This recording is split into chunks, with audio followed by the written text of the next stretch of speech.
நாமத்துக்கு மகிமை உண்டாவதாக. சங்கீதம் 37 அதிகாரம் 1 முதல் 10 வரை. பொல்லாதவர்களை குறித்து எரிச்சல் அடையாதே, நியாயக்கேடு செய்கிறவர்கள் மேல் பொறாமை கொள்ளாதே. அவர்கள் புல்லை போல் சீக்கிரமாய் அறுப்புண்டு பசும்பூண்டை போல் வாடி போவார்கள். கர்த்தரை நம்பி நன்மை செய், தேசத்தில் குடியிருந்து சத்தியத்தை மேய்ந்து கொள். கர்த்தரிடத்தில் மனமகிழ்ச்சியாயிரு, அவர் உன் இருதயத்தின் வேண்டுதல்களை உனக்கு அருள் செய்வார்.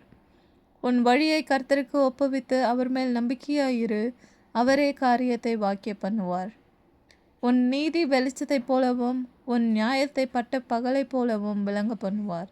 கர்த்தரை நோக்கி அமர்ந்து அவருக்கு காத்திரு.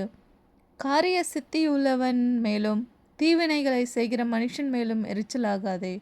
கோபத்தை நெகிழ்த்து உக்கிரத்தை விட்டுவிடு. பொல்லாப்பு செய்ய ஏதுவான எரிச்சல் உனக்கு வேண்டாம். பொல்லாதவர்கள் அறுப்புண்டு போவார்கள், கர்த்தருக்கு காத்திருக்கிறவர்களோ பூமியை சுதந்திரித்துக் கொள்வார்கள்.